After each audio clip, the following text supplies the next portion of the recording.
Opening today, let's take a look at a woman whose voice is so loud it could bring down the walls. Even the blaring sound of the television cannot drown out her melodious, heavenly voice. Pushing David to his limit, it seems it's high time to bring in the genuine experts. David called in a super priest, but even he can't find Lisa. He even tried some mystical weapons from the east, but it turned out to be a total flop.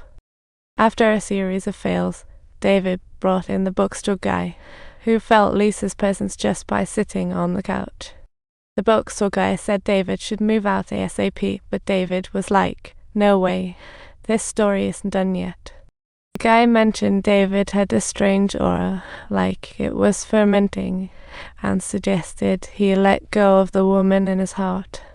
That aura was bubbling up from his heart like a can of soda about to explode, and the guy advised him to talking should respect the smart girl.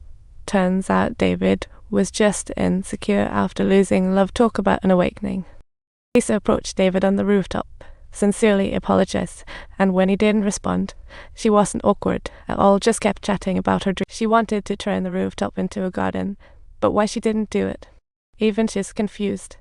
It was slightly odd to mention these topics at this very moment, but Lisa's intention was merely to establish a relaxed and pleasant chat atmosphere in order to encourage David to express his accumulated melancholy. But she still dodged any issue talk, just mindlessly wandering the streets. Until she reached a bar, ready to drown her sorrows. Her friend was super excited to see her. Her friend even introduced her to a few lovely ladies, but then Lisa showed up talk about a party crasher. She didn't want David to drown in alcohol after a lecture. He still just didn't get it. So she decided to teach David a little lesson.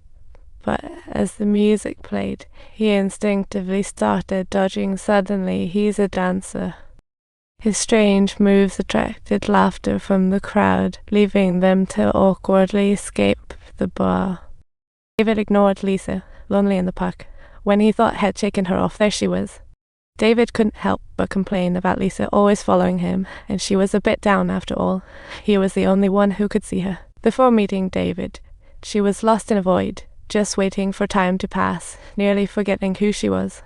Most importantly, "David, you crazy person, talking in the park seems a bit off." She suddenly thought of a fancy restaurant and stepped in, only to realize it was the place she'd always wanted to try.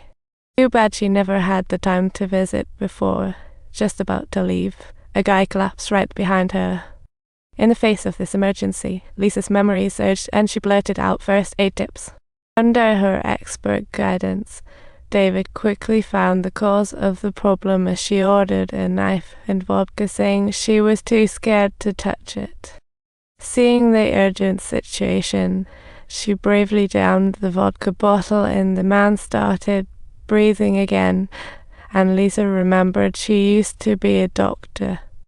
She excitedly told David everything, and before they knew it, they were at the hospital, her memory slowly coming back in that familiar environment.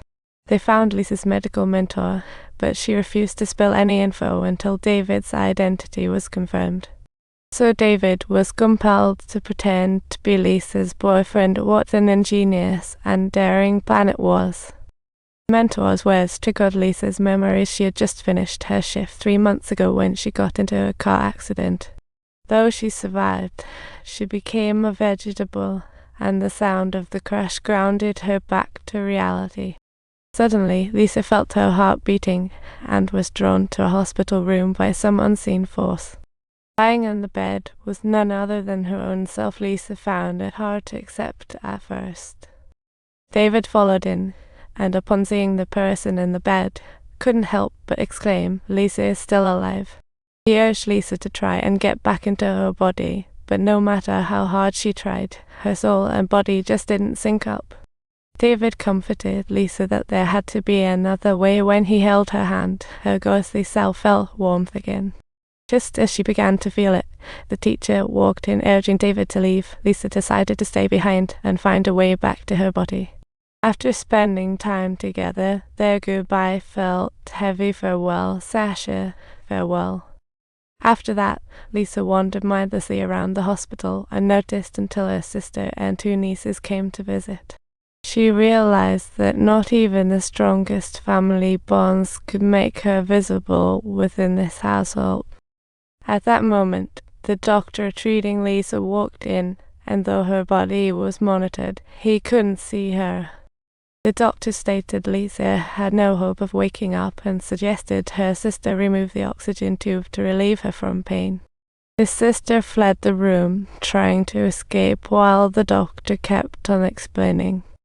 In a panic, Lisa trailed behind, opposing the doctor's suggestion, and thankfully her sister hadn't given up on her yet. She firmly rejected the doctor's proposal, thinking as long as it wasn't the final moment, she wouldn't give up on her sister. On the other side, David returned home alone. The vacant space felt like something was missing. She considered some snacks along with a beer, but ultimately decided to fry an egg instead. Silently savoring her dinner, Lisa's presence once let her forget her sadness. But now, the sorrow loomed again, and she often reminisced about Lisa's delightful quirks. The doorbell shattered the silence. David opened it to find the beautiful neighbor on the other side. She said she lost her key. David politely let her in, only to be caught off guard by her next move. David thought, what a sweetheart. Yet next, she headed straight to the bathroom.